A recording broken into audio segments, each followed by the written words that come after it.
The body of Lizy Marriot has never been found, but Seth Mazalia is still facing a first-degree murder charge. In the heart of Dover, a tale unfolded, leaving a lasting impact on many. This isn't just a story, it's a slice of reality, reminding us how easily any of us could find ourselves in its midst. Lizy Marriot, whose vanishing act left a wake of mysteries and unanswered questions.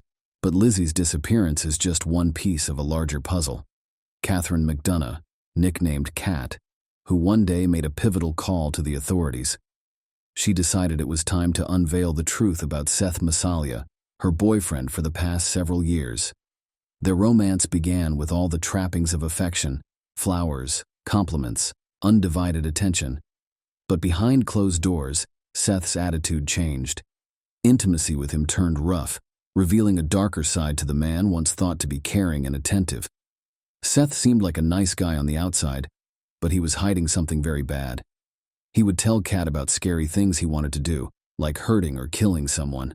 One time he grabbed her neck so hard that she thought he might kill her. Despite these harrowing experiences, Catherine remained with him, trapped in a cycle of fear and manipulation. Seth constantly pushed for other women to join their relationship, but none stayed for long, likely repelled by his unsettling behavior. After summoning up her bravery, Catherine ran away to her parents' house just half a mile away. She never saw Seth again. Her story revealed the scary truth. Seth wasn't the loving partner he acted like. His facade crumbled, leaving behind fear and horror. Now the question is, who is Seth? 30-year-old Seth had a degree in theater arts from the University of New Hampshire. He was also an emergency doctor and had a black belt in karate. Seth worked at an electrical goods store as a regular consultant and also taught martial arts. When Seth met 17-year-old Kat McDonough, he quickly proposed to her. As soon as Kat turned 18, she moved into Seth's apartment in Dover, New Hampshire. Kat's friends noticed a big change in her after she started dating Seth. She became quiet and stopped hanging out with friends or talking to her family. Kat's parents didn't like her relationship with Seth, and Kat chose to stop talking to them altogether. Couple practiced BDSM. Seth, dominant Kat, obeyed him. Kat also posted online, "My boss and I are looking for a slave and rent. We are looking for a woman for an intimate relationship and household chores. My boss is 30 years old. I am 18 and totally obedient that way. Our home life work. We have a dog too. We want a new girl, put order in the apartment. Wash dishes, do laundry, cook food. And she should always be available for various intimacies at any time of day or night. We don't want her to have to work outside the house, and all actions will be done is after approval of the owner." Elizabeth Marriot's nickname Lizy was a woman from Massachusetts. She was born in 1993 and grew up in a loving family with a younger brother. Lizy really loved animals, especially frogs.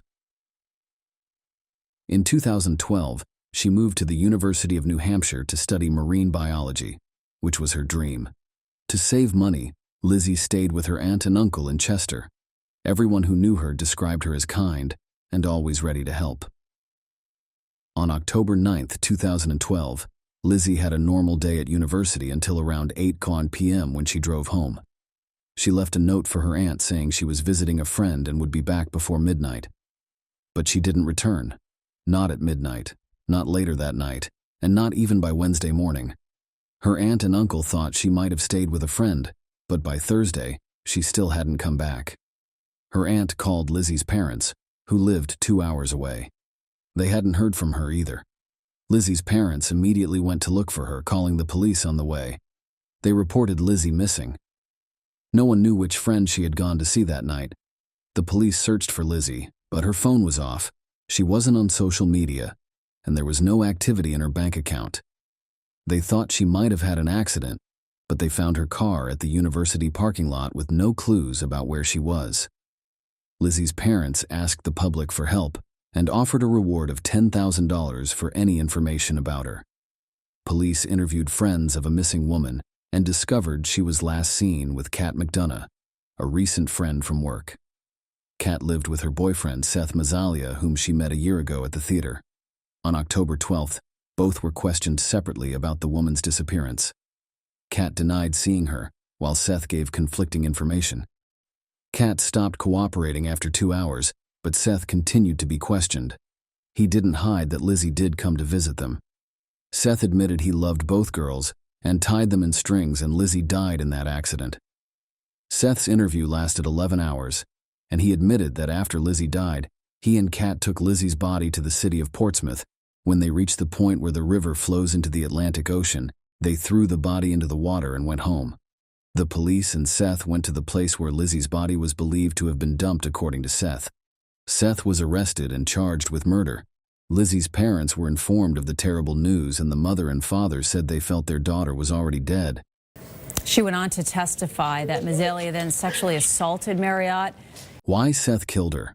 What was the reason why Seth confessed so easily? Detectives searched Seth's apartment. The apartment was a mess, and detectives couldn't find any indication. Police also patrol the area there. In the dumpster, detectives found a bag of men's underwear with black leather gloves, and later found that it had traces of Seth's and Lizy's DNA. Police was unable to find the girl's body.